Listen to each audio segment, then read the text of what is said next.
It's no secret, the Toronto Blue Jays don't have a very strong farm system, but they did a good job in restocking it during the trade deadline.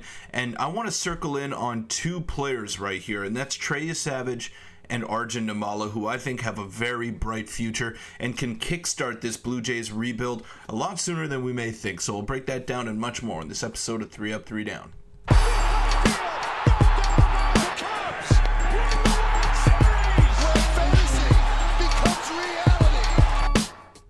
What's up, everybody? Welcome into 3 Up, 3 Down. I'm your host, Peter Vryonis. Today we're going to be talking about the young rising stars in the farm system for the Toronto Blue Jays. And I know they've dealt with a lot of injuries to Ricky Tiedemann and a numerous amount of pitching prospects over the years. And they haven't been very lucky with the way that they've drafted. And maybe that's a skill issue as well. Maybe the front office hasn't done their job to their best of their ability. But I think these two players that I'm going to talk about today have a really bright future in Blue Jay colors, and we can all agree that the Vladdy and Bo era was a failure. They have one more season left to rectify some of those past issues, but I just don't know if they're ever going to reach those expectations that they had for those two players coming in and leading this new era of Blue Jays baseball into places that they haven't been in a long time.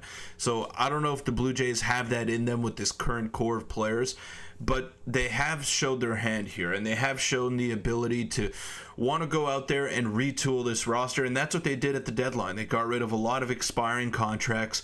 They got rid of some contracts that we're going to be around for next year as well, but they decided to move in a different direction. I'm talking about Isaiah Kiner-Falefa and Nate Pearson. So the Blue Jays have some pieces in place that will play a massive role for them next season, and the truth is, I have no idea how next year is going to play out. Unless they make some massive changes, I think it'll just be another year of disappointment. I think Vladdy can be your guy. He's shown that, and he's really gotten back to being one of the elite players in the game. So that's been a great sight to see. But apart from that, there's just not much for the Blue Jays to build off of. Their rotation is okay, but there are some holes that they need to fill. And in order to do that, I think they got to spend a significant amount of money this offseason if they want to achieve their goal of going out there and competing for next season. So the two players I want to talk about, though, are going to be massive parts of the future for the Blue Jays, and one of them is Arjun Nimmala, the 18-year-old shortstop who has a .582 slugging percentage in 25 games since returning to Single-A Dunedin. They sent him back down to rookie ball just so he can iron some things out. This is a process with him. This is going to take a while for him to reach his ceiling, and he's not even close to that yet. But the raw tools that he possesses, the speed, the arm, the power that he has at the dish, those are all amazing attributes that he possesses, and something that the Blue Jays can definitely circle in on and build their franchise around if he hits as a prospect. So I think he's a fantastic prospect. I think the Jays were thrilled to get him at pick number 20 in last year's draft, and he's starting to pay off already. He's really playing well in Single-A ball, and I know it's not great competition, but he's an 18-year-old, so he's still one of the youngest in that league right there, and he's got 8 home runs since coming back in 25 games, and he's got 4 home runs in his last 7 games. So he's really showing a lot of power potential, and he hasn't even grown into his frame yet. So he's still pretty raw, and we could look at this here. Arjun Nimmala has been fantastic in the month of July, posting a 139 weighted runs created plus in 96 plate appearances with 6 home runs. He's still just 18 and looks to be turning the corner in his first full professional season. He's making smart swing decisions and is showing improved power. He's a very toolsy prospect, and that's exactly what I was saying in the intro there. He is very toolsy. He's got great grades across the board. He's got good speed. He's got good contact ability, good bat to ball skills, but the power is what really stands out. And it's also the position that he plays. He is a shortstop, and for him to possess that amount of power at the age of 18, I think it's I think he's going to be a player that the Blue Jays are very excited to have in their system for a long time to come. So I've been very impressed with the way that he's performed ever since getting promoted back up to A ball, and he's going to be a building block for the future for the Blue Jays. And the other guy that I want to focus in on is their first round pick from this year, and that's Trey Yesavage.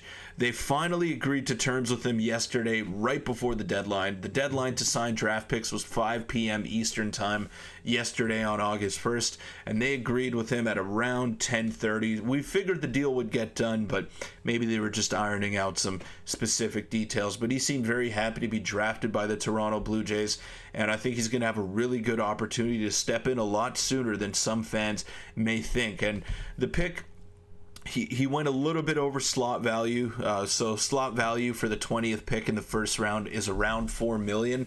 So he went about $150,000 over that slot value, which is fine. I think he's a more advanced prospect. He's someone that the Blue Jays definitely wanted to get in their system as soon as possible, and it would not shock me if we see him make his major league debut next year. It's not the Blue Jays' style to go out and rush a prospect like that, but he possesses tools that they haven't really drafted over the past few years. Alek Manoah is the only first round pick in recent memory that I can remember just rising up through the ranks and making his debut just a couple of years later. And the Blue Jays were very thankful for that because he gave them a lot of great innings at the start of his career. And I think Trey Yesavage has a very similar repertoire. Not a blazing fastball, even though it can touch the high 90s. He's more in the mid 90s. He's got 3+ pitches according to scouts, and it's just his feel for the strike zone and his ability to command all of his pitches in any count. That's what makes him so impressive, and it's his experience as well. It's not like he's some high school lottery ticket arm. He is an established college pitcher that is coming in and probably going to be really good once he does get the call to the major leagues. I doubt it'll be this year. I doubt it'll be to start next season. But with the holes in the Blue Jays rotation and with some of the guys underperforming and maybe being on an innings restriction for next season, I would not be shocked if Trey Yesavage were to come up and play a role. But these two guys, Arjun Nimmala and Trey Yesavage, are going to be names to look out for in the future as Blue Jay fans. I cannot wait to see these guys rise up through the ranks, specifically Arjun Nimmala. I think he's really got superstar potential. I'm elated with the tools that he has. I can't believe how good of a prospect he is. It's just all about putting it together. And it's been a while since the Blue Jays have had an exciting position player prospect that is not named Vladimir Guerrero Jr., and I think Arjun Nimmala is going to be next up, so definitely keep an eye out on him. Keep an eye out on Trey Yesavage as well, but that'll wrap it up for this episode of 3 Up, 3 Down. Thank you guys so much for making it this far. Again, hit the subscribe button, hit the like button, give me your thoughts on the Blue Jays prospect system, and your thoughts on these two players specifically, in Trey Yesavage and Arjun Nimmala. But that'll wrap it up. Thanks again, guys. And check out Baseball Town as well. They got 3 locations in Quebec and in Ottawa, Ontario, so check them out. And check out the website, baseballtown.ca. They're your one-stop shop for everything that you need, whether it's softball or baseball equipment, bats, gloves, batting gloves, cleats. They got you covered. The best equipment at the most competitive prices. Check them out today. But I will see you next week.